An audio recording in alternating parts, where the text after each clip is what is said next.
చెందినటువంటి press media సోదరులందరికీ కూడా పిలవగానే ఇక్కడికి ఇచ్చేసినందుకు హృదయపూర్వక నమస్కారాలు, అదేవిధంగా ధన్యవాదాలు తెలియజేస్తూ ఉన్నాను. జగిత్యాల నియోజకవర్గ ప్రజలందరికీ, మరి ముఖ్యంగా రాయికల్ పట్టణ, రాయికల్ మండల ప్రజలందరికీ కూడా హృదయపూర్వక నమస్సుమాంజలు, అదేవిధంగా ధన్యవాదాలు తెలియజేస్తూ ఉన్నాను. మీరందరూ కూడా మీ ఆడలిబిడ్డలాగా నన్ను భావించి, నన్ను ఆశీర్వదించి ముందుకు నడిపించారు, నాకు సపోర్ట్ని అందించారు. మరి ముఖ్యంగా రాయికల్ టౌన్ ప్రజలు, రాయికల్ టౌన్లో అత్యధికంగా నాకు ఇక్కడ లీడ్ రావడం జరిగింది బీజేపీ పార్టీకి. మీరందరూ కూడా మీ బిడ్డలాగా భావించి నన్ను ఆశీర్వదించి నాకు అత్యధిక ఓట్లేసి ఇక్కడ నన్ను లీడ్లో ఉంచారు. మీ అందరికీ కూడా ప్రత్యేక ధన్యవాదాలు తెలియజేస్తా ఉన్నాను.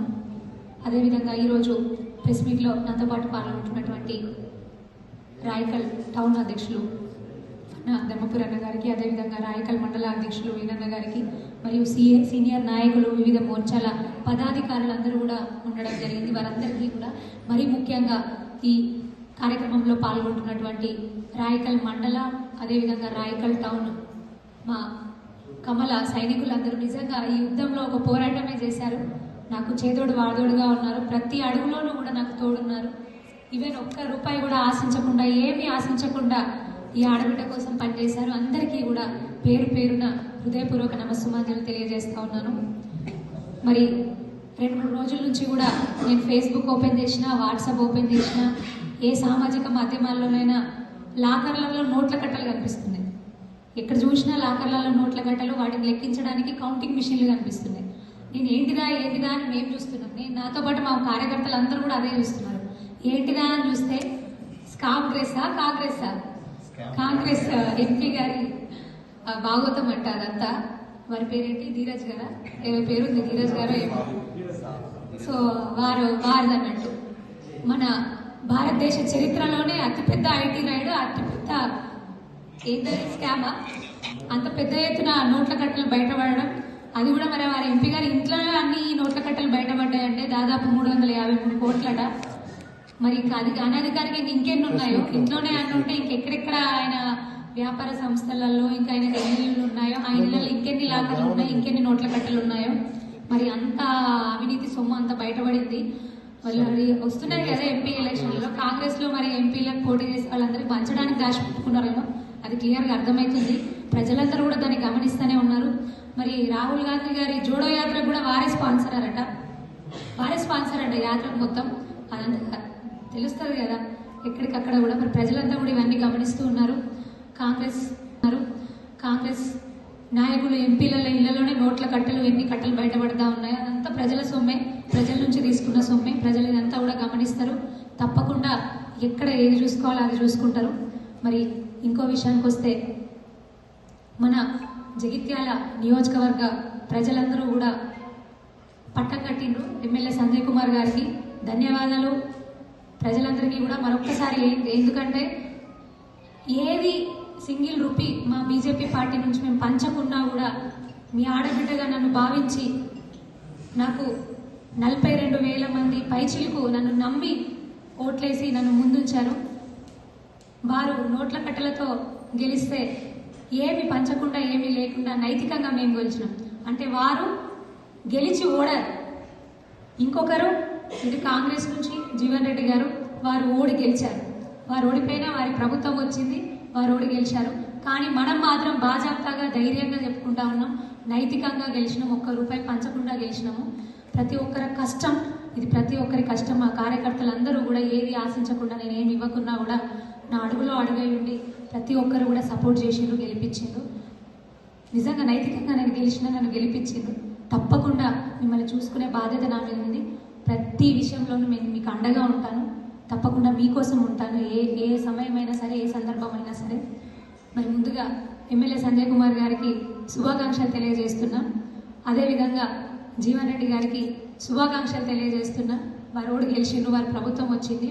ఇంకొక విషయం, నిన్న మనం చూసినాము, వారు చెప్పిన 6 గ్యారెంటీల్లో ఒకటి మహిళల కోసం ఉచితంగా బస్సు ప్రయాణం అని. సంతోషంగా అనిపిస్తుంది, ప్రారంభించిండ్రు, సంతోషం. మహిళలందరి పక్షాన కూడా మేము మీకు ధన్యవాదాలు తెలియజేస్తా ఉన్నాము. అదేవిధంగా రేచిపల్లి గుట్రాజ్పల్లికి బస్సు సౌకర్యం లేదని బస్సు తీసుకెళ్ళి గొంతుకులాగా ఉంటానని. కానీ ఇప్పుడు మీరు పరిష్కారం చూపించే పదవిలో ఉన్నారు, పరిష్కారం చూపించేటటువంటి పరిస్థితులలో ఉన్నారు. ప్రజల తరపున ప్రశ్నించే గొంతుకగా ఈ బోగస్ శ్రావణ్ ఎప్పటికీ ఉంటుంది. డెఫినెట్గా నన్ను నమ్మిన ప్రజల కోసం,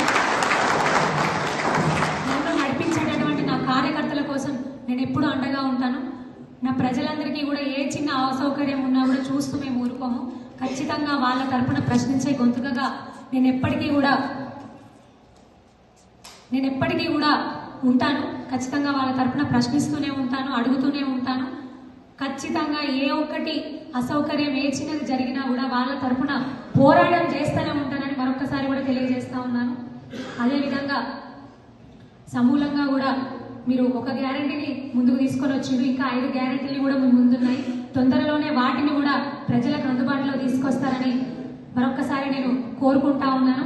అదేవిధంగా జీవన్ రెడ్డి గారు మరి ప్రభుత్వం వచ్చింది, మరి తొందరలోనే వారికి రాష్ట్రంలో ఒక మంచి పదవి కూడా రావాలని నేను కోరుకుంటున్నాను.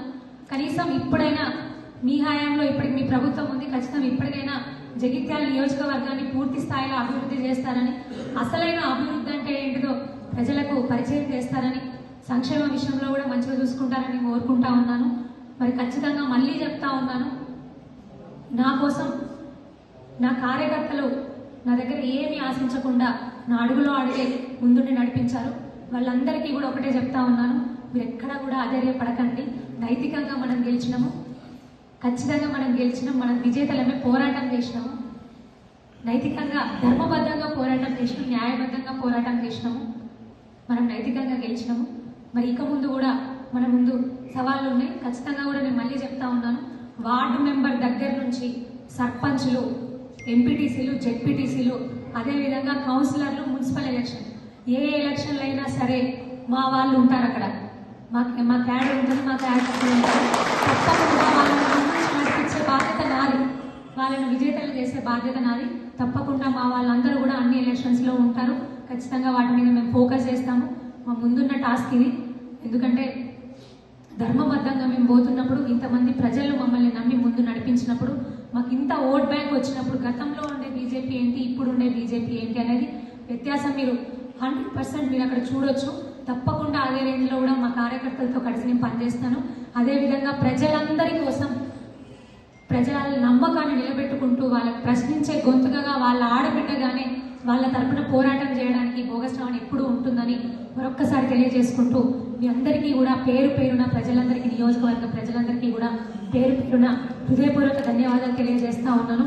అదేవిధంగా రాయకల్ టౌన్, రాయకల్ మండలానికి పూర్తి స్థాయిలో ఉపయోగపడే విధంగా కూడా హాస్పిటల్ కానివ్వండి, ప్రభుత్వ దవాఖానలో కూడా చాలా వరకు సౌకర్యాలు లేమి కనిపిస్తూ ఉంది.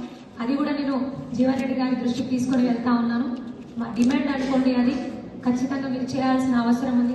త్రాగునీటి మంచినీరు అందని పరిస్థితి, ఆ ఫిల్టర్ బెడ్ని మళ్ళీ ఉపయోగంలోకి తీసుకొచ్చి దాన్ని మంచిగా తీసుకొని వచ్చి రాయకల్ పట్టణ ప్రజల సౌకర్యార్థం దాన్ని మనకు అందించవలసిందిగా నేను మీ అందరినీ కూడా కోరుతా ఉన్నాను. మీ ద్వారా మీ ప్రభుత్వాన్ని, జీవన్ రెడ్డి గారిని, అదేవిధంగా మీ ప్రభుత్వాన్ని కూడా కోరుతా ఉన్నాను. మరి మరొక విషయం, రాయకల్ టౌన్లో మాదికుంట చాలా సంవత్సరాల నుంచి కూడా ఈ విషయాలన్నీ జరుగుతూనే ఉన్నాయి. 10 సంవత్సరాలు టీఆర్ఎస్ గవర్నమెంట్ ఉన్న, 1 సంవత్సరం మీరు ఒక టర్మ్ అధికారికంగా ఎమ్మెల్యేగా ఉండి కూడా, వారి ప్రభుత్వం ఉండి కూడా ఏమి చేయలేకపోయినారు. 10 సంవత్సరాలు అనధికారికంగా ఎమ్మెల్యేగా 5 సంవత్సరాలు, అధికారిక ఎమ్మెల్యేగా 5 సంవత్సరాలు ఉన్నా కూడా పెద్ద అభివృద్ధి ఏం రాయకల్ టౌన్లో కానీ మండలంలో కానీ కనిపించలేదు. ఇక చేస్తారన్న నమ్మకం కూడా లేదు, ఎందుకంటే ప్రభుత్వం లేదు కాబట్టి. మీకు ప్రభుత్వం ఉంది, ఎమ్మెల్సీగా మీరున్నారు, తప్పకుండా మీ హయాంలో డెవలప్మెంట్ జరుగుతుందని మేము ఆశిస్తున్నాము. చేయాల్సిన అవసరం కూడా ఉంటుంది, ఎందుకంటే ప్రజలు మిమ్మల్ని కూడా నమ్మి మ్యాక్సిమం మీకు ఓటేసినారు.